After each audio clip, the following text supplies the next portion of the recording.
Hello student, my name is Manish. आज मैं बात करने वाला हूँ पाक्षिक मूल्यांकन सत्र 2021-22 कक्षा 11वीं, विषय पॉलिटिकल साइंस राजनीति विज्ञान, माह नवंबर का उत्तर इस वीडियो में बताने वाला हूँ। तो स्टूडेंट, वीडियो को लाइक, शेयर और यूट्यूब चैनल को सब्सक्राइब कर ले। Let's start the video. एक शब्द एक वाक्य में उत्तर दीजिए। समानता की परिभाषा लिखिए।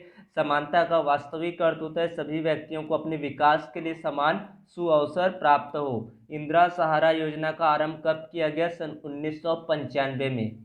फास्ट ट्रैक अदालत क्या होती है? तो भारत की अदालतों में लाखों केस पेंडिंग है, ऐसे कई गंभीर मामलों की सुनवाई सालों तक लग जाती है। तो फास्ट ट्रैक कोर्ट का मकसद है कम से कम समय में पीड़ित पक्ष को कानूनी मदद उपलब्ध कराना और जल्द से जल्द इंसाफ दिलवाना।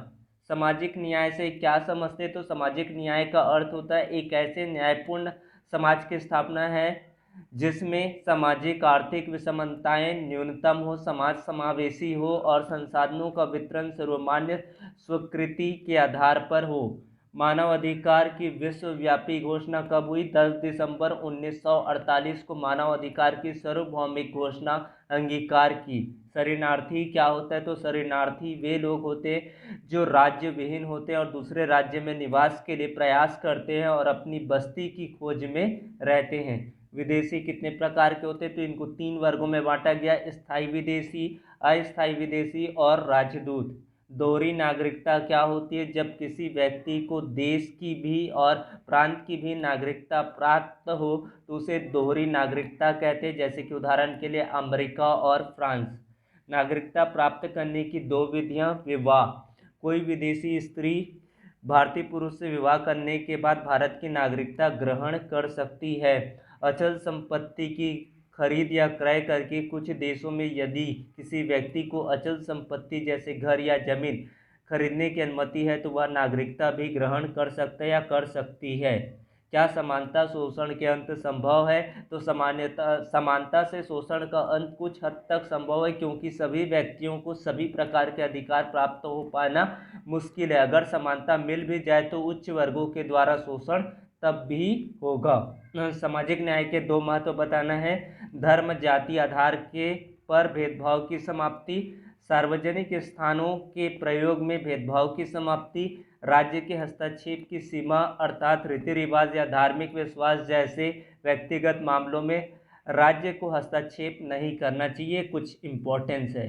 समानता स्वतंत्रता का पोषक है। समझाइए। लास्की के शब्दों में जहाँ धनी और निर्धन, शिक्षित और अशिक्षित है, वहाँ पर स्वामी और दास सदैव पाए जाते। समानता ही स्वतंत्रता को निश्चित करती है और उसे लाभदायक बनाती। निर्बल व्यक्ति शक्तिशाली के सामने और निर्धन व्यक्ति धनवान के सामने अपनी स्वतंत्रता का वास्तविक प्रयोग नहीं कर सकता है। तो इस तरह से आपको ये पूरा पॉइंट लिखना है। नागरिक और विदेशी में क्या डिफरेंसेस होता है? नागरिक राज्य का स्थायी सदस्य होता है, विदेशी राज्य का अस्थायी सदस्य होता है। नागरिक राज्य द्वारा प्रदत्त मौलिक अधिकारों का उपभोग करने का अधिकारी होता है, विदेशी मौलिक अधिकारों से वंचित रखे जाते हैं। अगला प्रश्न है समानता के प्रकारों के बताना है। तो समानता के विविध रूप कौन कौन से हैं? प्राकृतिक समानता, नेचुरल ऑफ इक्वलिटी के बारे में बताना है। नागरिक समानता, सिविल इक्वलिटी। सामाजिक समानता आपका सोशल इक्वलिटी। राजनीतिक समानता, पॉलिटिकल इक्विटिविटी। और उसके बाद इकोनॉमिक इक्वलिटी के बारे में बताना है। तो नागरिक समानता है, उसके बाद आपका प्राकृतिक समानता। ये सब चीज़ों के बारे में आपको लिखना है। ये आप पॉज करके स्क्रीन को या फिर यहीं से आप लोग नोट डाउन करना स्टार्ट करें।